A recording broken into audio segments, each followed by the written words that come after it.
அதிகாரம் 17. அவர்கள் அம்பிபோலி பட்டணத்தையும் அப்பல்லோனியா பட்டணத்தையும் கடந்து தெசலோனிக்கே பட்டணத்துக்கு வந்தார்கள். அங்கே யூதருக்கு ஒரு ஜெப ஆலயம் இருந்தது. பவுல் தன் வழக்கத்தின்படியே அவர்களிடத்தில் போய் 3 ஓய்வு நாட்களில் வேத வாக்கியங்களின் நியாயங்களை எடுத்து அவர்களுடனே சம்பாஷித்து, கிறிஸ்து பாடுபடவும் மரித்தோரிலிருந்து எழுந்திருக்கவும் வேண்டியதென்றும் நான் உங்களுக்கு அறிவிக்கிற இந்த இயேசுவே கிறிஸ்து என்றும் காண்பித்து திருஷ்டாந்தப்படுத்தினான். அவர்களில் சிலரும் பக்தியுள்ள கிரேக்கரில் திரளான ஜனங்களும் கனம் பொருந்திய ஸ்திரீகளில் அநேகரும் விசுவாசித்து பவுலையும் சீலாவையும் சேர்ந்து கொண்டார்கள். விசுவாசியாத யூதர்கள் வைராக்கியம் கொண்டு வீணராகிய சில பொல்லாதவர்களை சேர்த்து கொண்டு கூட்டங்கூடி பட்டணத்தில் அமளியுண்டாக்கி யாசோனுடைய வீட்டை வளைந்து கொண்டு அவர்களை பட்டணத்தாருக்கு முன்பாக இழுத்து கொண்டு வர வகை தேடினார்கள். அவர்களை காணாமல் யாசோனையும் சில சகோதரரையும் பட்டணத்து அதிகாரிகளிடத்தில் இழுத்து கொண்டு வந்து, உலகத்தை கலக்குகிறவர்கள் இங்கேயும் வந்திருக்கிறார்கள். இவர்களை யாசோன் ஏற்றுக்கொண்டான். இவர்கள் எல்லாரும் இயேசு என்னும் வேறொருவனை ராஜா என்று சொல்லி ராயனுடைய கட்டளைகளுக்கு விரோதமாக செய்கிறார்கள் என்று கூக்குரலிட்டு இவைகளை கேட்டுக்கொண்டிருந்த ஜனங்களையும் பட்டணத்து அதிகாரிகளையும் கலங்க பண்ணினார்கள். பின்பு அவர்கள் யாசோனிடத்திலும் மற்றவர்களிடத்திலும் ஜாமீன் வாங்கிக் கொண்டு அவர்களை விட்டுவிட்டார்கள். உடனே சகோதரர் ராத்திரி காலத்திலே பவுலையும் சீலாவையும் பெரோயா பட்டணத்துக்கு அனுப்பிவிட்டார்கள். அவர்கள் அங்கே சேர்ந்து யூதருடைய ஜெப ஆலயத்திற்கு போனார்கள். அந்த பட்டணத்தார் மனோ வாஞ்சையாய் வசனத்தை ஏற்றுக்கொண்டு காரியங்கள் எப்படி இருக்கிறதா என்று தினந்தோறும் வேத வாக்கியங்களை ஆராய்ந்து பார்த்ததினால் தெசலோனிக்கேயில் உள்ளவர்களை பார்க்கிலும் நற்குணசாலிகளாய் இருந்தார்கள். அதனால் அவர்களில் அநேகம் பேரும் கனம் பொருந்திய கிரேக்கரில் அநேக ஸ்திரீகளும் புருஷர்களும் விசுவாசித்தார்கள். பெரோயாவிலும் தேவவசனம் பவுலினால் அறிவிக்கப்படுகிறது என்று தெசலோனிக்கேயரான யூதர்கள் அறிந்தபோது அங்கேயும் வந்து ஜனங்களை கிளப்பிவிட்டார்கள். உடனே சகோதரர் பவுலை சமுத்திர வழியாய் போக அனுப்பிவிட்டார்கள். சீலாவும் தீமோத்தேயும் அங்கே தங்கியிருந்தார்கள். பவுலை வழிநடத்தியவனவர்கள் அவனை அத்தேனே பட்டணம் வரைக்கும் அழைத்து கொண்டு போய் அங்கே சீலாவும் தீமோத்தேயும் அதிசீக்கிரமாக தன்னிடத்திற்கு வரும்படி அவர்களுக்கு சொல்ல கட்டளை பெற்றுக்கொண்டு புறப்பட்டு போனார்கள்.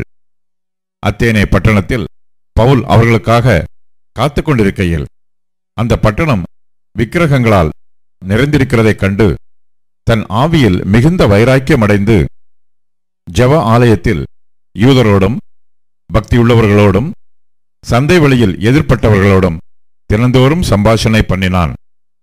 அப்பொழுது எப்பிக்கூரரும் ஸ்தோயிக்கருமான ஞானிகளில் சிலர் அவனுடனே வாக்குவாதம் பண்ணினார்கள்.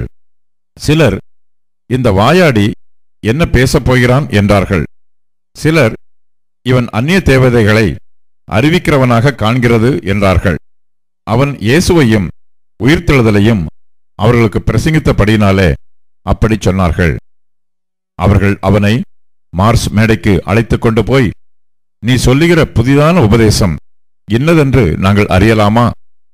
நூதனமான காரியங்களை எங்கள் காதுகள் கேட்க பண்ணுகிறாய்.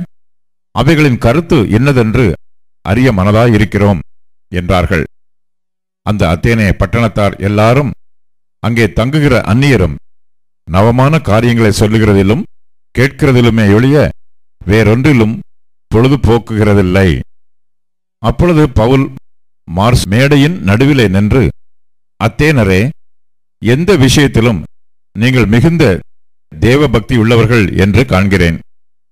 எப்படி என்றால், நான் சுற்றித் திரிந்து உங்கள் ஆராதனைக்குரியவர்களை கவனித்து பார்த்தபொழுது அறியப்படாத தேவனுக்கு என்று எழுதியிருக்கிற ஒரு பலிபீடத்தை கண்டேன்.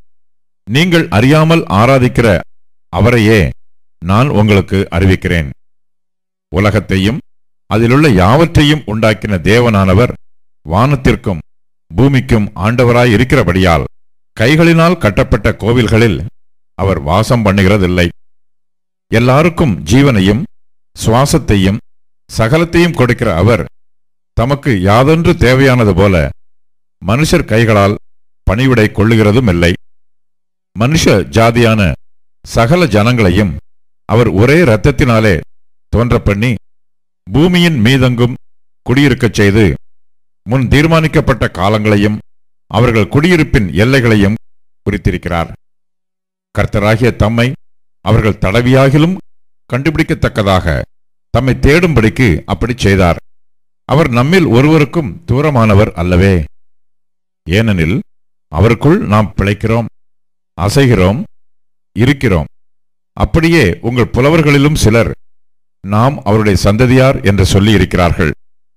நாம் தேவனுடைய சந்ததியாரா இருக்க மனுஷருடைய சித்திர வேலையினாலும் யுக்தியினாலும் உருவாக்கின பொன், வெள்ளி, கல் இவைகளுக்கு தெய்வம் ஒப்பா இருக்குமென்று நாம் நினைக்கலாகாது.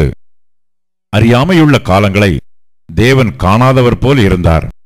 இப்பொழுதோ மனம் திரும்ப வேண்டுமென்று எங்குமுள்ள மனுஷர் எல்லாருக்கும் கட்டளையிடுகிறார். மேலும் ஒரு நாளை குறித்திருக்கிறார். அதிலே அவர் தாம் நியமித்த மனுஷனைக் கொண்டு பூலோகத்தை நீதியாய் நியாயம் தீர்ப்பார். அந்த மனுஷனை மரித்தோரிலிருந்து எழுப்பினதினாலே அது நிச்சயத்தை எல்லோருக்கும் விளங்க பண்ணினார் என்றான். மரித்தோரின் உயிர்த்தெழுதலை குறித்து அவர்கள் கேட்டபொழுது சிலர் இகழ்ந்தார்கள், சிலர் நீ சொல்லுகிறதை இன்னொரு வேளை கேட்போம் என்றார்கள். இப்படி இருக்க பவுல் அவர்களை விட்டு போய்விட்டான். சிலர் அவனை பற்றி கொண்டு விசுவாசிகளானார்கள். அவர்களில் மார்ஸ் மேடையின் நியாயாதிபதிகளில் ஒருவனாகிய தியோனீசியு என்பவனும் தாமரி என்னும் பேருள்ள ஒரு ஸ்திரீயும் இவர்களுடனே வேறு சிலரும் இருந்தார்கள்.